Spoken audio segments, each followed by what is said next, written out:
Railway अवसंरचना। माननीय अध्यक्ष महोदय, भारतीय रेलवे ने भारत के लिए एक राष्ट्रीय रेल योजना 2030 तैयार की है। इस योजना को 2030 तक भविष्य के लिए तैयार रेलवे तंत्र सृजित करना है। हमारे उद्योगों के लिए परिवहन लागत को कम करना मेक इन इंडिया को समर्थ बनाने के लिए हमारी रणनीति का मुख्य बिंदु है। यह संभावना है कि पश्चिम समर्पित भारत कॉरिडोर और पूर्वी समर्पित कॉरिडोर जून 2022 तक चालू हो जाएगा। निम्नलिखित अतिरिक्त पहल प्रस्तावित हैं।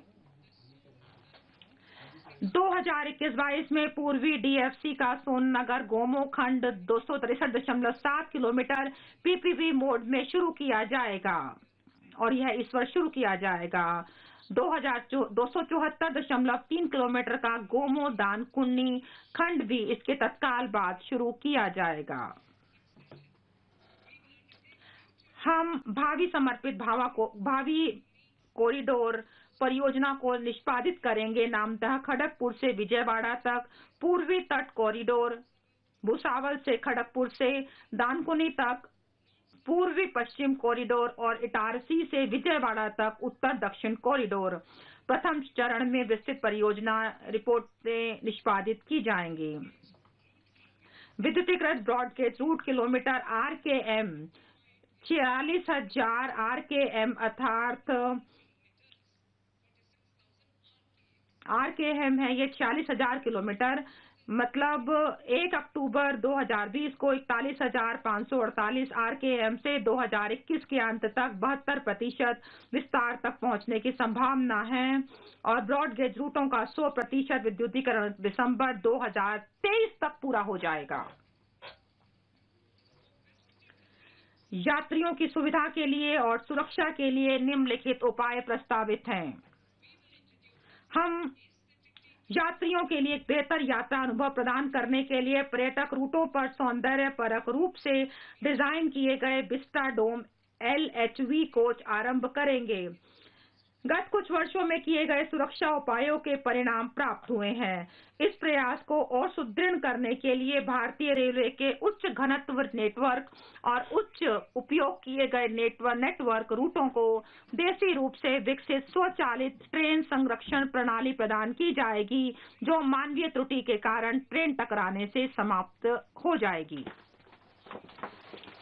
मैं रेलवे के लिए 1,10,000 और 55 करोड़ रुपए की एक रिकॉर्ड राशि प्रदान कर रही हूं, जिसमें से 1,07,100 करोड़ रुपए पूंजीगत व्यय के लिए हैं। शहरी अवसंरचना। हम मेट्रो रेल नेटवर्क के विस्तार और सिटी सेवा बस सेवा की वृद्धि के माध्यम से सार्वजनिक परिवहन के हिस्से को बढ़ाने के लिए कार्य करेंगे। सार्वजनिक बस परिवहन सेवाओं की वृद्धि के समर्थन के लिए 18,000 करोड़ रुपए की लागत पर एक नई योजना लॉन्च करेंगे। यह योजना 20,000 से अधिक बसों के लिए वित्त अधिग्रहण, प्रचालन और रखरखाव के लिए निजी क्षेत्र के प्लेयरों को सक्षम बनाने के लिए नव प्रवर्तनकारी पीपीपी मॉडलों की तैनाती को सुकर बनाएगी। यह योजना ऑटोमोबाइल सेक्टर को संवर्धित करेगी, आर्थिक समृद्धि में तेजी लाएगी, हमारे युवाओं के लिए रोजगार अवसर सृजित करेगी और शहरी निवासियों के आवागमन की सुविधा को बढ़ाएगी। कुल 702 किलोमीटर परंपरागत मेट्रो प्रचालन में है और 1,016 किलोमीटर मेट्रो और RRTS 27 शहरों में निर्माणाधीन है। 2 नई प्रौद्योगिकियां अर्थात मेट्रोलाइट और मेट्रोनियो समान अनुभव सुविधा के साथ अपेक्षाकृत कम लागत पर मेट्रो रेल तंत्र प्रदान करने के लिए तथा टियर 2 शहरों में सुरक्षा तथा टियर 1 शहरों के परिधि क्षेत्रों में तैनात की जाएगी।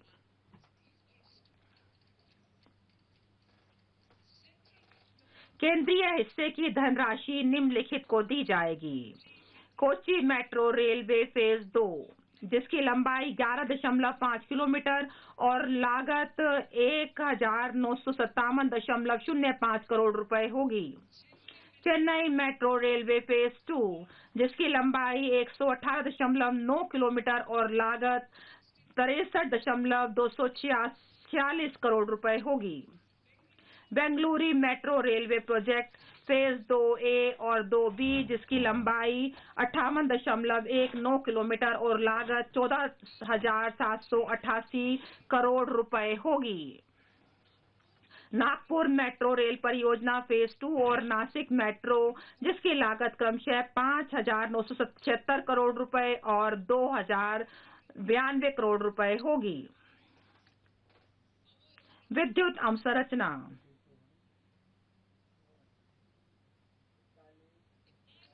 पिछले 6 वर्षों में विद्युत क्षेत्रों में कई सुधार और उपलब्धियां देखने में आई हैं। हमने स्थापित क्षमता में 139 गीगावाट्स का इजाफा किया है और 2.8 करोड़ अतिरिक्त घरों में कनेक्शन दिए हैं और 1.41 लाख सर्किट किलोमीटर की अतिरिक्त ट्रांसमिशन लाइंस बढ़ाई हैं। देश भर में संवितरण कंपनियों का अपना एक अधिकार रहा है, चाहे वह सरकारी कंपनी हो या निजी कंपनी। अब हमें प्रतिस्पर्धा को बढ़ाने की जरूरत है, जिससे कि उपभोक्ताओं को विकल्प मिल सके। एक ऐसा फ्रेमवर्क तैयार किया जाएगा जिससे उपभोक्ता एक से अधिक संवितरण कंपनियों में से अपना चुनाव करने का विकल्प रख सकेंगे। मैं इसको पुनः पढ़ना चाहती हूँ। एक ऐसा फ्रेमवर्क तैयार किया जाएगा जिससे उपभोक्ता एक से अधिक संवितरण कंपनियों में से अपना चुनाव करने का विकल्प रख सकेंगे। इन संवितरण कंपनियों की व्यवहार्यता के प्रति बहुत बड़ी चिंता है। आने वाले 5 वर्षों में 3,05,984 करोड़ रुपए के परिव्यय से एक परिष्कृत एवं सुधार आधारित तथा परिणाम संबंध विद्युत वितरण योजना 5 वर्ष में शुरू की जाएगी। इस योजना से डिस्कॉम्स को बुनियादी संरचनाओं को तैयार करने में सहायता मिल सकेगी, जिसमें प्रीपेड स्मार्ट मीटरिंग सिस्टम्स का उन्नयन आदि आते हैं, जो कि वित्तीय सुधार से जुड़े हुए हैं। प्रधानमंत्री जी ने नवंबर 2020 में तीसरे री इन्वेस्टमेंट कॉन्फ्रेंस में बोलते समय एक वृहद राष्ट्रीय हाइड्रोजन एनर्जी मिशन को तैयार करने की योजना की घोषणा की थी। अब 2021-22 में एक हाइड्रोजन एनर्जी मिशन शुरू करने का प्रस्ताव किया गया है, जिसके तहत ग्रीन पावर स्रोतों से हाइड्रोजन को पैदा किया जा सकेगा। पोत नौवहन जलमार्ग, बड़े बड़े पत्तन जो कि अपने संचालन सेवाओं को खुद देखते हैं, अब एक ऐसे मॉडल के रूप में सामने आएंगे जिसका प्रबंधन इसके निजी भागीदार द्वारा किया जाता होगा।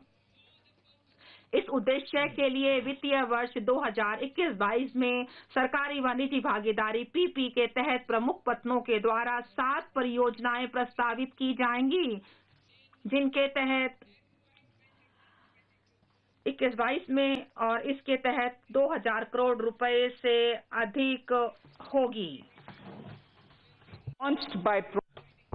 भारत में मर्चेंट शिप को बढ़ावा देने की एक योजना शुरू की जाएगी, जिसमें मंत्रालयों और सीपीएसआई के द्वारा जारी किए जाने वाले विश्व स्तरीय निविदाओं में भारतीय शिपिंग कंपनियों की सब्सिडी के माध्यम से सहायता दी जा सकेगी। इसके लिए आने वाले 5 वर्षों में 1624 करोड़ रुपए की राशि उपलब्ध कराई जाएगी। इस प्रकार के प्रयास से ग्लोबल शिपिंग में भारतीय कंपनियों की हिस्सेदारी के बढ़ने के अलावा इंडियन सीफेयररों के लिए प्रशिक्षण और रोजगार के बेहतर अवसर सुलभ हो सकेंगे। भारत ने एक रिसाइकलिंग ऑफ शिप एक्ट 2019 अधिनियमित किया है और हांगकांग इंटरनेशनल कन्वेंशन तक अपनी पहुंच कायम की है। गुजरात के अलंग में स्थित लगभग 90 सी रिसाइकलिंग यार्ड्स को पहले ही HKC अनुपालन सर्टिफिकेट प्राप्त हो गया है। यूरोप और जापान से और अधिक जहाजों को भारत में लाने के लिए प्रयास किए जाएंगे। रिसाइकलिंग कैपेसिटी, जो कि लगभग 4.5 million light displacement ton LDT है, को 2024 तक 2 गुना कर दिया जाएगा। इसके लिए हमारे युवाओं के लिए 1.5 लाख अधिक नौकरियों के पैदा होने का अनुमान है। पेट्रोलियम और प्राकृतिक गैस। हमारी सरकार ने कोविड-19 लॉकडाउन की अवधि में भी देश भर में ईंधन की आपूर्ति बनाए रखी है। लोगों के जीवन में इस क्षेत्र के अत्यंत महत्वपूर्ण स्थिति को देखते हुए निम्नलिखित प्रमुख कदमों की घोषणा की जा रही है। पहला, उज्ज्वला स्कीम, जिसका लाभ 8 करोड़ परिवारों को हुआ है, का इस हद तक विस्तार किया जाएगा कि इसमें 1 करोड़ और लाभार्थी शामिल किए जा सकें। हम अगले 3 वर्षों में 100 और अधिक जिलों को सिटी गैस डिस्ट्रीब्यूशन नेटवर्क से जोड़ देंगे। जम्मू व कश्मीर संघ राज्य क्षेत्र में एक गैस पाइपलाइन परियोजना शुरू की जाएगी। एक स्वतंत्र गैस ट्रांसपोर्ट सिस्टम ऑपरेटर का गठन किया जाएगा, जिससे बिना किसी भेदभाव के खुली पहुंच के आधार पर सभी प्राकृतिक गैस पाइपलाइनों की कॉमन कैरियर कैपेसिटी की बुकिंग में सुविधा प्रदान की जा सकेगी और समन्वय स्थापित किया जा सकेगा। वित्तीय पूंजी। हम SEBI act 1992, depositories act 1996, securities contract regulation act 1956 और गवर्नमेंट सिक्योरिटीज एक्ट 2007 के प्रावधानों को समेकित करके एक युक्ति संगत एकल सिक्योरिटीज मार्केट्स कोड तैयार कर सके, ऐसा मेरा प्रस्ताव है। सरकार GIFT IFSC में एक विश्व स्तरीय या फिनटेक हब विकसित करने के लिए अपना समर्थन देने को तैयार है। इस दबाव के वक्त में कॉरपोरेट बॉन्ड मार्केट में भागीदारों के बीच विश्वास पैदा करने के लिए और सामान्यतः सेकेंडरी मार्केट लिक्विडिटी को बढ़ाने के लिए एक अस्थायी संस्थागत फ्रेमवर्क तैयार किए जाने का प्रस्ताव है। इस प्रस्तावित निकाय के द्वारा दबावयुक्त और सामान्य समय अर्थात दोनों ही स्थितियों में निवेश परक ग्रेड की ऋण सिक्योरिटीज की खरीद की जा सकेगी और इससे बॉन्ड मार्केट के विकास में मदद मिलेगी। इस उद्देश्य के लिए 2018-19 के बजट में सरकार ने देश में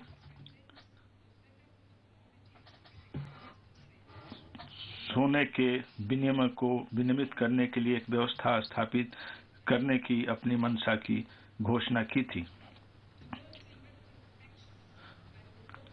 मैं प्रस्ताव करती हूं कि जो जितने वित्तीय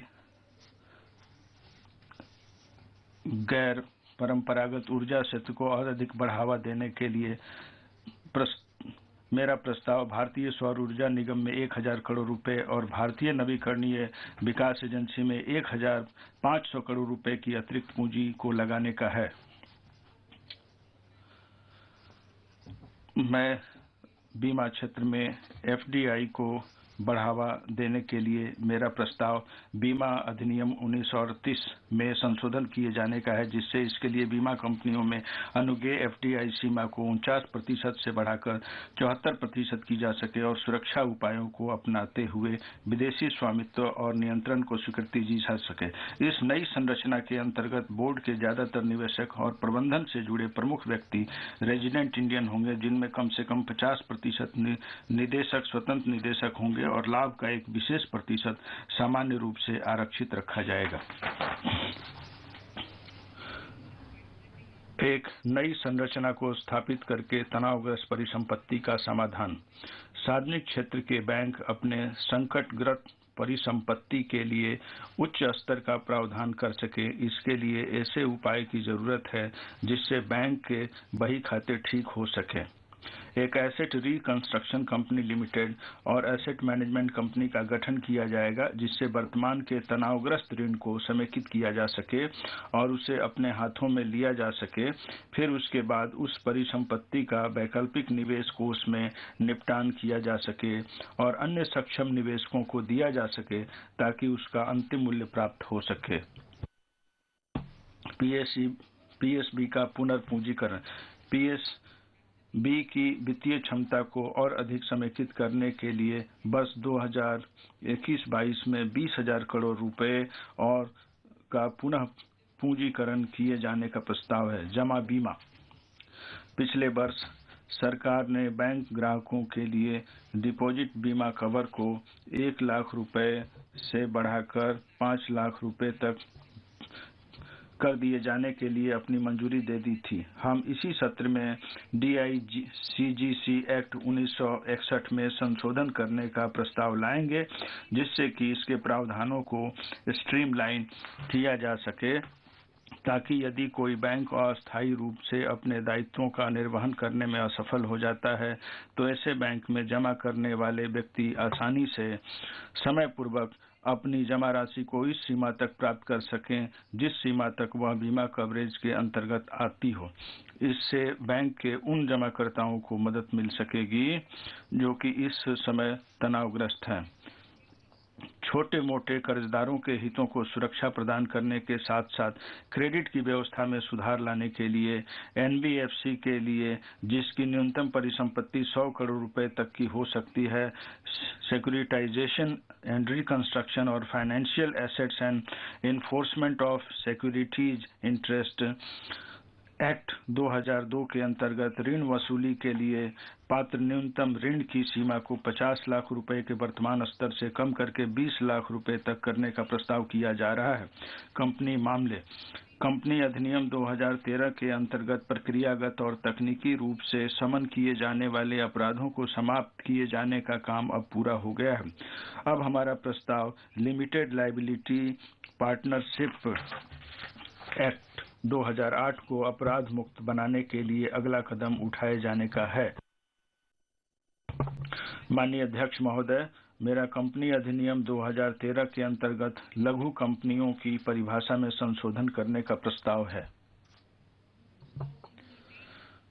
जिसके तहत प्रदत्त पूंजी के लिए उसकी न्यूनतम सीमा थ्रेशोल्ड 50 लाख रुपए से अनधिक के स्थान पर 2 करोड़ रुपए से अनधिक तथा कारोबार की न्यूनतम सीमा को 2 करोड़ रुपए से अनधिक के स्थान पर 20 करोड़ रुपए से अनधिक किया जाए। इससे 2 लाख से अधिक कंपनियों को अपने अनुपालन संबंधी जरूरतों को पूरा करने में आसानी होगी। एक अन्य उपाय जिससे स्टार्टअप और अभिनवकर्ताओं को लाभ पहुंचेगा के रूप में मेरा प्रस्ताव यह है कि OPC को मंजूरी देते हुए एकल व्यक्ति कंपनी के निगमन को प्रोत्साहित किया जाए, जिससे कि प्रदत्त पूंजी और कारोबार पर बिना प्रतिबंध के वे अपना विकास कर सकें और उनको किसी भी समय अपना किसी भी अन्य प्रकार की कंपनी के रूप में बदलने की अनुमति दी जाए।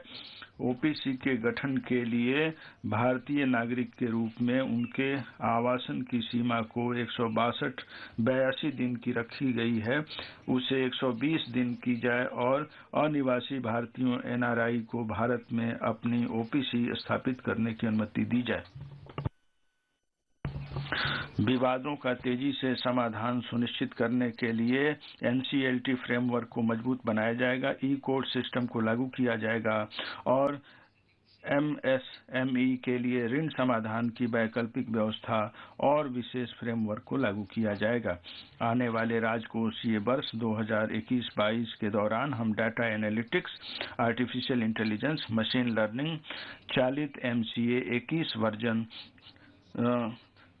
3.0 शुरू कर रहे होंगे। इस वर्जन 3.0 में ई-स्क्रूटनी, ई-एडजुडिकेशन, ई-कंसल्टेशन और अनुपालन प्रबंधन के अतिरिक्त मॉड्यूल्स होंगे।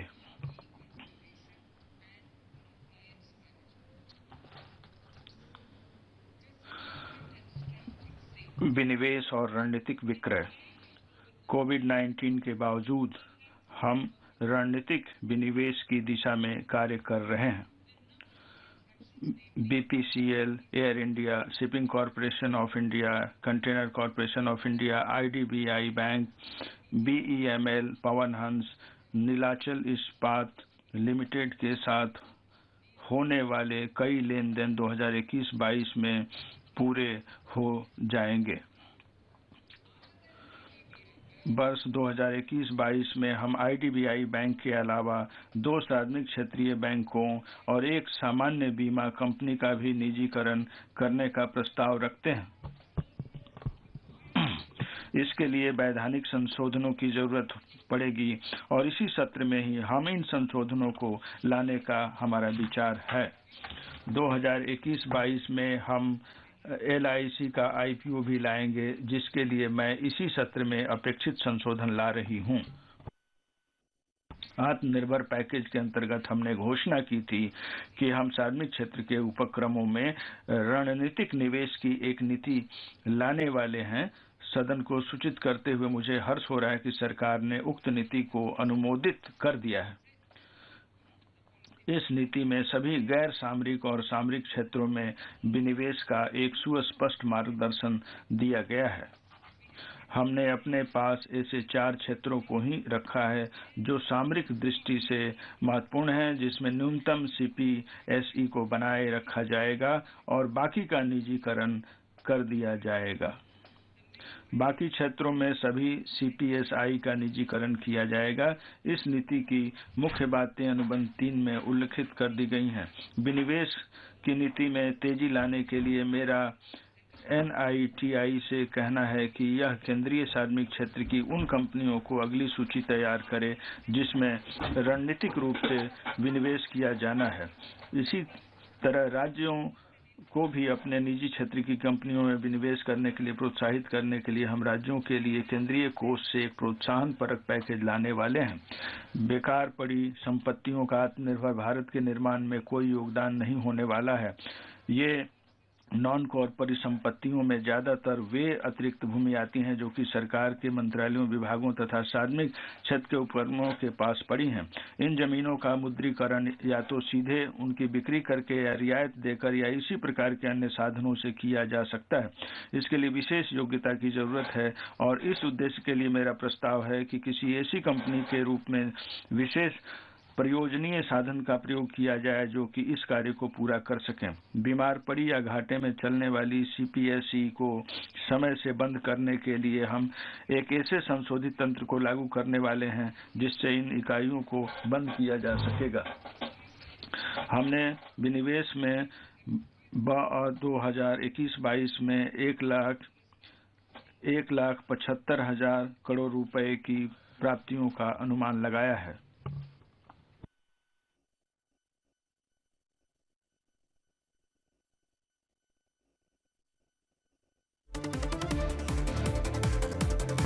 सरकारी वित्तीय सुधार। Treasury single account system TSA के अंतर्गत स्वायत्तशासी निकाय अपने वास्तविक खर्च के समय सरकार के खाते से अपना फंड सीधे निकाल सकते हैं। इससे ब्याज के रूप में आने वाली बचत लागत बच जाती है। हम 2021-22 से इस TSA सिस्टम को सर्वसुलभ रूप से लागू करने वाले हैं। 15वें वित्त आयोग की सिफारिश के आधार पर हमने केंद्रीय प्रायोजित योजनाओं को युक्तिसंगत बनाने और इनकी संख्या को कम करने का विस्तृत कार्य किया है। इससे इनके परिव्यय को समेकित किया जा सकेगा और बेहतर परिणाम सामने आएंगे। सरकार बहुराज्य सहकारी समितियों के विकास के प्रति प्रतिबद्ध है और उनको हर तरह की सहायता देगी। सहकारी समितियों के लिए ईज ऑफ डूइंग बिजनेस को और अधिक सरल बनाने के लिए मेरा प्रस्ताव उनके लिए एक अलग से प्रशासनिक संरचना स्थापित करने का है।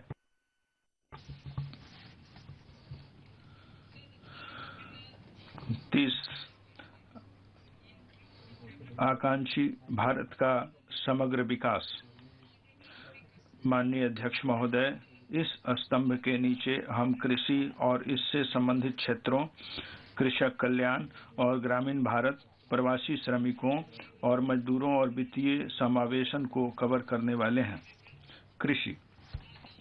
सरकार किसानों को कल्याण के प्रति कटिबद्ध है। MSP की व्यवस्था में मूलभूत परिवर्तन किया गया है जिससे यह सुनिश्चित हो सके कि सभी प्रकार कि जिंसों के मामले में उत्पादन लागत का 1.5 गुना कीमत मिल सके।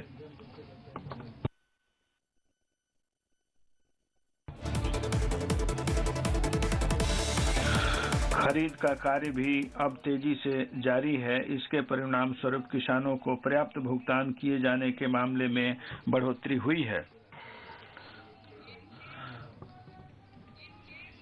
गेहूं के मामले में 2013-14 में किसानों को कुल 33,874 करोड़ रुपए का भुगतान किया गया था। माननीय अध्यक्ष महोदय, जो आंकड़े मैंने दी है वो सभी माननीय सदस्यों के लिए महत्वपूर्ण है। गेहूं के मामले में 2013-14 में किसानों को कुल 33,874 करोड़ रुपए का भुगतान किया गया था।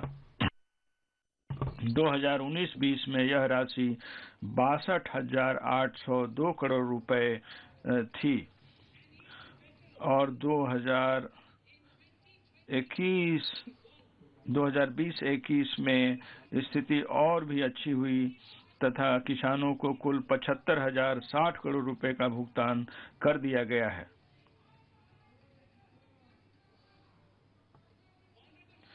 माननीय अध्यक्ष महोदय, एक और महत्वपूर्ण बात, गेहूं उत्पादन करने वाले उन किसानों की संख्या जिनको इनका लाभ मिला है 19-20 में के वो 43.36 लाख तक पहुंच गई है, जो 1920 में 35.57 लाख थी। जहां तक धान की बात है तो 2013-14 में 63,928 करोड़ रुपए का भुगतान किया गया था। 2019-20 में यह राशि बढ़कर 1,41,930 करोड़ रुपए हो गई थी।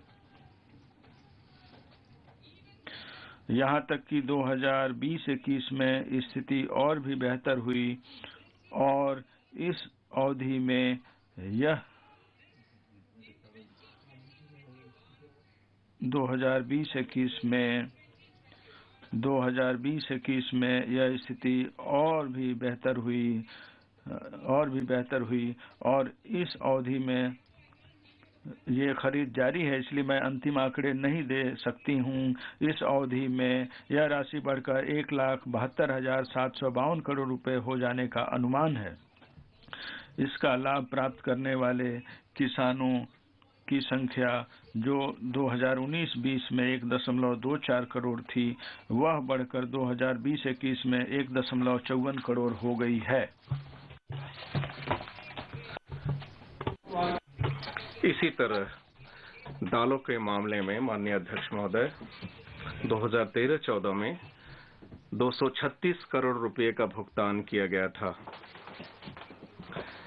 यह राशि बढ़कर 2019-20 में 8,285 करोड़ रुपए हो गई थी और अब 2020-21 में यह राशि 10,530 करोड़ रुपए तक पहुंच गई है, जो कि 2013-14 की तुलना में 40 गुना अधिक है। नमस्कार, मैं हूं अंशु शर्मा और हमें उम्मीद है कि आपको ये वीडियो जरूर पसंद आया होगा। ऐसे ही बाकी वीडियो देखने के लिए देखते रहिए द इंडियन समाचार और वीडियोस पसंद आने पर हमारे चैनल द इंडियन समाचार को लाइक, शेयर और सब्सक्राइब करना ना भूलें।